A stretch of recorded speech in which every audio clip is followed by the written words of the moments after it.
से ही विभा को कपड़े धोने का बड़ा शौक था। कभी नल के नीचे तो कभी तालाब के पास। अरे मेरी नीली वाली लुंगी नहीं दिख रही है।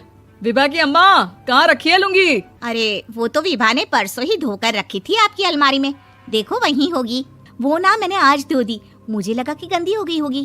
अरे कैसे गंदी हो गई थी? उसे तो मैंने पहना भी नहीं। हे भगवान, इस लड़की के कपड़े धोने की आदत से परेशान हो गया हूँ मैं। जितना तो घर में राशन नहीं आता, उससे कहीं ज्यादा डिटर्जेंट पाउडर का खर्चा है। इसकी शादी करवा दो, शादी। जाए अपने घर में ही करे काम, फिर चाहे घर के कपड़े धोने हो या पूरे गांव के। हाँ ठीक बोल रही हूँ, देखता हूँ मैं कोई लड़का। वो दिन भी आ जाता है जब विभा को देखने लड़के वाले आ जाते हैं। लड़की मुझे अच्छी लगी। होने वाली सास कहती है, बेटी अगर कुछ पूछना है तो पूछ लो। वैसे तो हमारी लड़की बहुत ही शर्मिली है, जो बोल दो वो मान लेती है, इसे क्या पूछना होगा। अरे कैसी बात कर रही हो माँ, मुझे इन लोगों के घर रहना है, सवाल तो कई है। हाँ हाँ बेटा, पूछ लो ना, क्या पूछना है। आप लोगों के घर कपड़े कौन धोता है? सास का मुंह बन जाता है। देखो, अगर तुम ये कहना चाहती हो कि तुम्हें कपड़े धोने नहीं आते तो सुन लो, कपड़े मैं ही धोती हूँ, लेकिन तुम्हारे आ जाने के बाद मैं रुमाल तक नहीं धोऊंगी। अरे चुप रहना भगवान, बहू बेचारी घर आई नहीं, उसे डराना शुरू कर दिया। वो क्या है ना बिटिया, अभी तक तो ये कल्लू की माँ ही धोती थी, लेकिन अब तुम्हारे पापा तो दहेज में वॉशिंग मशीन देंगे ही। तभी विभा की माँ बोल पड़ती है, सवाल भी पूछा तो क्या। वैसे भाई साहब, मशीन की तो फिर भी कपड़े धोने की कैपेसिटी होती है। मतलब जो बिटिया दे रहे हैं ना विभा, इसे कपड़े धोने का बहुत शौक है। ये आप लोगों के क्या, आस पड़ोस गांव मोहल्ले सबके कपड़े धो दे और उफ तक ना करे। बाहर देखा नहीं आपने कितने कपड़े सूख रहे हैं? सब हमारी बिटिया ने ही तो धोए हैं। बस भी करो ना माँ, शर्म आ रही इतनी तारीफ सुनकर। और तो और एक दाग निकाल कर दिखाओ तो मान जाओ। हाँ अच्छा, माफ करना बेटा, मैंने गलत समझा। हमें तो रिश्ता बहुत पसंद है। और ऐसे जुड़ जाता है रिश्ता कपड़े धोने का शौक रखने वाली विभा का। उसकी शादी हो जाती है कोयला फैक्ट्री में काम करने वाले कल्लू के साथ। शादी के बाद अचानक विभा चिल्लाती हुई सास के पास आती है। सासू माँ, अरे सासू माँ कहाँ है आप? ये तो धोखा है, धोखा दिया आप लोगों ने मुझे। इस ससुर के चक्कर के बारे में पता चल गया। अरे तो उसमें तुझे क्यों धोखा मिला है? अरे नल में पानी नहीं आता, कपड़े कैसे कब धुलेंगे? अच्छा, तू पानी नहीं आ रहा उसकी बात कर रही है? तो आपने क्या सोचा? कुछ नहीं।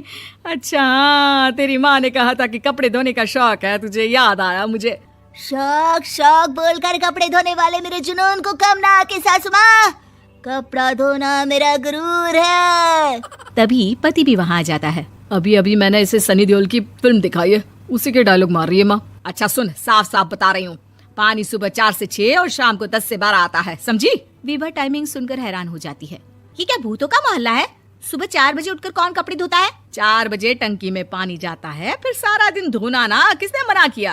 अरे कैसी बात कर रही है? 200 लीटर की टंकी में कितने कपड़े धो लूंगी मैं? सुबह ही उठ जाऊंगी मैं। अब क्या था, विभा सुबह 4 से लेकर रात के 12 बजे तक कपड़े ही धोती रहती। एक रोज सास पड़ोस से निकलकर कहीं जा रही होती है कि साथ वाली कहती है, हाँ कल्लू की माँ, जरा ये बताओ कि 2 साड़ी है, 2 ब्लाउज और 1 पेटीकोट और 1 नाड़े वाला लंबा कच्छा। हाँ तो?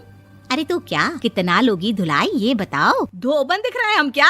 हमारे पति सरकारी नौकरी से अभी रिटायर हुए हैं और बेटा सुपरवाइजर है कोयला फैक्ट्री में। धोबन समझ रखा है हमें? हाय रे कल्लू की अम्मा, माफ कर दो, वो तो मोहल्ले में यही सब बता रहे थे कि तुमने बहू को कपड़ा धुलवाने के काम में लगा दिया है। सास को पड़ोसन की बात सुनकर गुस्सा आ जाता है। वो घर पहुंचती है जहां घर के बाहर ही इतने सारे कपड़े सूख रहे होते हैं जितने कि किसी धोबन के घर पर। अरे ओ कल्लू की दुल्हन, बाहर निकल। माँ जी यहीं आ जाओ, बाथरूम में चादर धो रहे हैं हम। अरे अभी हम धोते हैं, तुमको बाहर निकलो। ये आस पड़ोस वाले बोल रहे हैं कि हम बहू से कपड़े धुलवा कर उसे कपड़ा धोने वाली बना दिए हैं। अरे छोड़ो ना माँ जी, किन लोगों की बातों में आती हो? आस पास के लोगों का तो काम ही होता है कि वो किसी तरह सास बहू को लड़ा दे। बहू सारे घर के कपड़े धोती है, ये क्या कम है? बोलिए। सास को भी लग जाता है कि वो बहू का ये सनकीपन नहीं छुड़वा सकती, इससे अच्छा है कि खुद ही चुप हो जाए। एक रोज सास और बहू मंदिर जाते हैं, जहाँ सास की साड़ी वहाँ खड़ी भीख मांगने वाली से मिलती है। माँ जी क्या बात है, आपकी साड़ी उस भिखारन से कितनी मिल रही है ना? हाँ देखो तो दोनों की साड़ी मिल रही है। क्या बात है कल्लू की अम्मा, तुम खुद को तो अफसर की बीवी बताती हो और ऐसी सिंपल सी प्लेन साड़ी पहनकर घूमती हो। सिंपल और प्लेन नहीं है ये साड़ी। तो क्या सोने के धागे से फूल बने हैं? कुछ भी सासू माँ, कुछ भी। हाँ बने थे इस साड़ी में सोने के धागे से फूल। मेरे पति लेकर आए थे मद्रास से स्पेशली मेरे लिए 10,000 की। ताहे भाई साहब, इस भिखारन के लिए भी सेम टू सेम साड़ी लेकर आए होंगे 10,000 की। सास उस वक्त तो कुछ नहीं कहती, लेकिन बहू के साथ घर आती है और अलमारी से एल्बम निकाल कर लाती है। ये साड़ी देख रही है, ये वही साड़ी है जिसे मैंने अभी पहना था। इस साड़ी में ये जो चमकदार फूल दिख रहे हैं ना, ये सोने के धागों से काटे गए हैं। लेकिन तू लोकल वॉशिंग मशीन ब्रश से घिस घिस कर सारे फूलों को निकाल कर साड़ी प्लेन कर दी। मुझे माफ कर दीजिए सासू माँ। और तो और, जब मैंने तुझे तेरी गलती के लिए कुछ नहीं कहा, लेकिन तूने तो सबके सामने मेरा मजाक ही बना दिया। क्यों? बहू को समझ में आ जाता है कि अब से उसका कपड़े धोना बंद।